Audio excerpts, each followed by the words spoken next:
first one is, how long do I have to be a legal permanent resident or green card holder before I can become a U.S. citizen, before I can apply? So generally, you have to be a legal permanent resident and have your green card for about 5 years. If you are married to a U.S. citizen, it can be as low as 3 years, and there's some other circumstances. If you have an active military spouse, then it can be even 1 year. But that's one of the questions that people ask. The other one is, how much is it going to cost? It costs about $750 to apply. If you can get free help to help you complete your application, then you don't have to pay for an attorney to prepare the forms for you. You can save on that cost. But one of the other things that people ask is, will I have to speak perfect English to be able to become a U.S. citizen?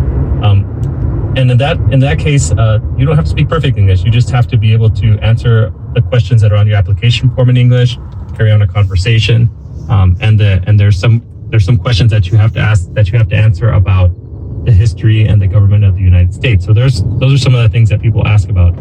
If you're an older person, you can still become a U.S. citizen, and in many cases, if you've had a green card for a long period of time, you won't even have to take the test in English. You can do it in your native language. Well, that's pretty amazing. And then there's a couple of questions that you do have to answer when you're taking your citizenship. I remember helping a friend study for that. It was kind of amazing. How long do you have to study for that citizenship test? Really, there's a lot of different programs that exist out there to help people to study for the citizenship exam, and many of them are free. So like the San Antonio Public Library has classes at several of its branch locations that are free for the public to attend.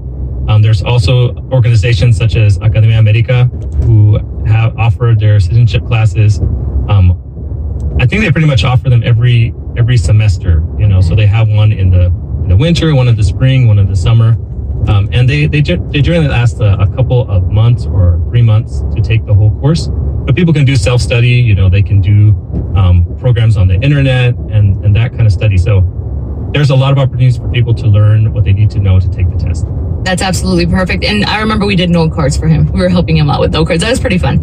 And honestly, it's not that difficult. A lot of people fear, the test. Oh my gosh, am I not going to be able to pass it? What happens if you don't pass it? If you don't get that, you can come back and take it again, correct? That's right. You have one chance to take it again after you don't pass it the first time.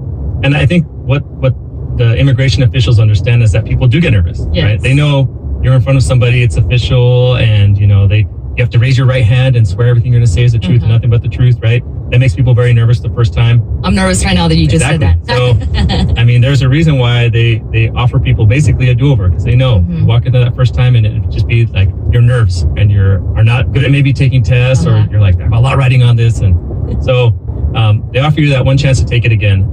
So you will have one more chance to do it even if you don't pass the first time. And even if you don't pass the first time, you can still apply again. It just means that you'll have to pay fees again. Perfect. And then what's one advice that you would say, hey, this is definitely something that I would do if I am applying to be a citizen?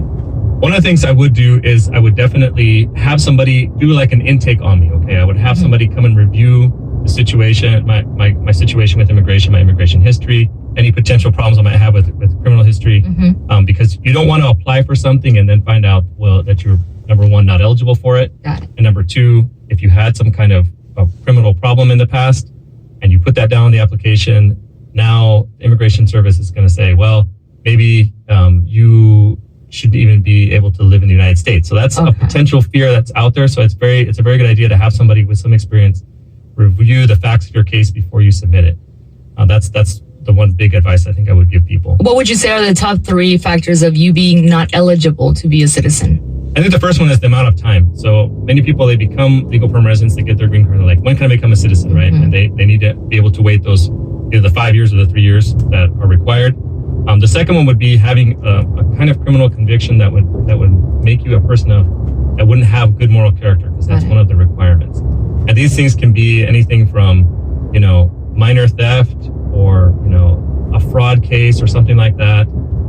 Those kind of things would probably put you would be like a danger zone for applying for citizenship.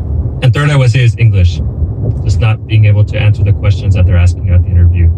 And then last but not least, let's talk about, the event that you're doing one more time. Saturday, May 11th is going to be happening from 9 a.m. to 2 p.m. at the San Antonio College. And this is where you can actually come to apply for your citizenship, correct? That's right. So what we're planning to do on that day is we're going to bring volunteers in. We're going to bring attorneys. We're going to bring some other trained staff that will help people fill out the form. And the way we set these up is we have somebody come and actually do the screening like I was talking about before, where you have someone just hear about your life story and your immigration history and go through all of the different requirements and make sure that you are eligible. And then we have somebody who's going to go through the form. It's like a 20-page form, and they'll fill it out for you line by line by line, fill out all the information. And we finally have somebody at the end look over that form and make sure that everything is correct before they send you off with it and you're ready to sign it.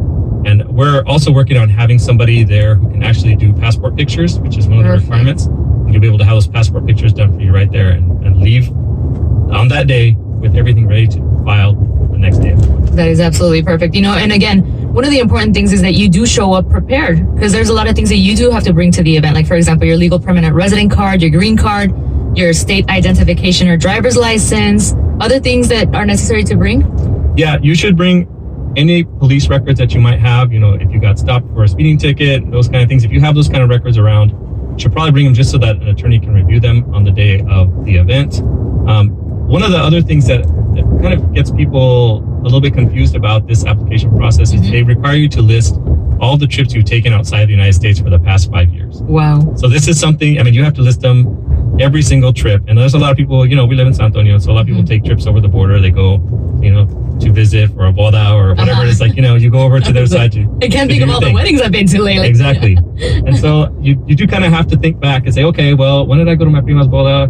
And, it was on this date, and, kind of write those down. So you want to make a list of those before you come. Okay. Because you're going to have to fill that out on the application. And the one thing I would say about that is that if it was not 24 hours your trip, if you just went over to Laredo and you went over to the other side, had lunch, and came back, and we're not gone for 24 hours, it does not count. Okay, So that's perfect. it's everything that was more than 24 hours during the last 5 years. So before that, don't worry about it. Okay.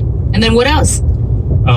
They will also ask for the schools that you've attended and the places where you worked for the last 5 years. That's another one where you're going to want to make a list again. Okay. And all the addresses of places that you've lived in the last 5 years.